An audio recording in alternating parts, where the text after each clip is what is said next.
Ready? Play.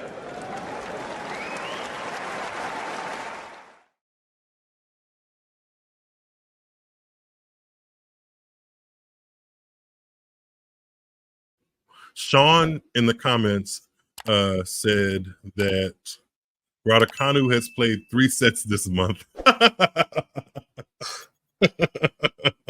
Wow.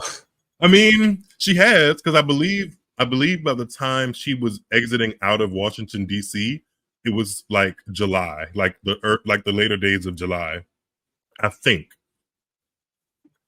Is there a reason she didn't play at Cincinnati or Montreal or Toronto? Qualifying. Is it just because of her ranking? Oh, it was she would have had to play qualifying for both, and I don't think either gave her a wild card. And I don't think I think she made time to go back to the UK in between DC and the US Open. And I think one of the reasons she didn't play qualifying is because she wanted time to go back to DC, and the other time is she didn't want to like pick up a potential injury before the US Open and jeopardize that. But that decision in hindsight probably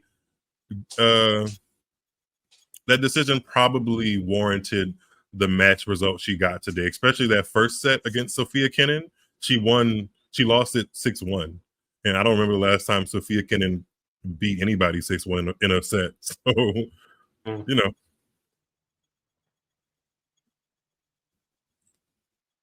it's crazy how like lack of match play just between a month can really affect how you go out there and play. Yeah, I think for Raducanu, I can respect that maybe she's trying to figure out how much her body can handle because of so many injuries from before. Mm-hmm. But I think she might be at a time that maybe she wants to amp up a bit and just play a couple more matches. She should definitely explore her options in this post US Open. This post Europe, it's like European / Asian, but mostly Asian because of the WTA tour now fully going back to China. She should explore what her options look like to either get wild cards or to just flat out play some of those 250s and 500s. She definitely should. I'm not saying she should go like pack up her bags and like find an Airbnb in Asia and just be there for 2 months. But if she wants to find out how far she can take her body as a professional tennis athlete, you just have to play. There's no other way around it. So more power to her. Because I mean, she showed glimpses of how good her game is in her loss against Sofia Kenin tonight, but ultimately she still lost, and that's not giving you momentum. No, or confidence. Like she needs to start winning a couple to start feeling like she has that. I mean, honestly, mentality. Yeah, honestly, it would be nice for her to. I don't think she's been in a final of any level since she won the U.S. Open. It'll be nice for her to just like prioritize getting to the final of an event, even if the event is like a 125K. Like she should prioritize that, I think. Yeah, I feel like Raducanu winning a 125K would at least like give her something because she hasn't. I don't think she's won a single title in any level since the U.S. Open. Nope. Nope. Swarner saying she isn't playing a 125, but I can see that.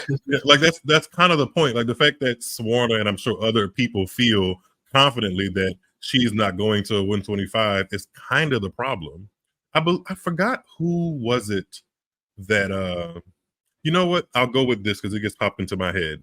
The likes of Vera Zvonareva, who made 2 Grand Slam finals in a season, got to world number 2. When she came back to play tennis, I mean, hers was more of a maternity leave type of thing, but she didn't stray away from like having to go down to 125s, even some ITF tournaments to rebuild your ranking and rebuild your confidence on the court.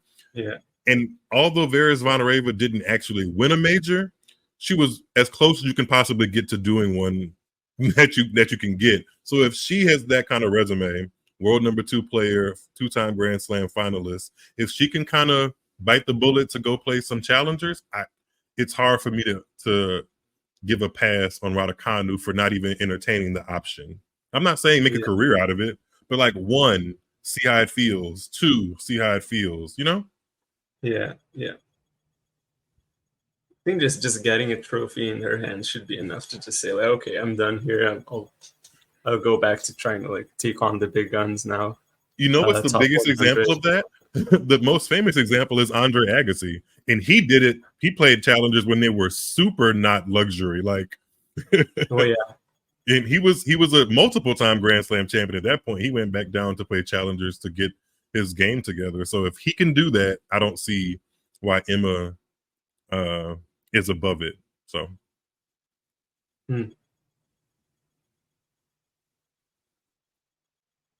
On the screen right now, tweet from Jake Davis. Recall people talking about Emma's physical issues being a huge determining factor as to why everything had altered at her level.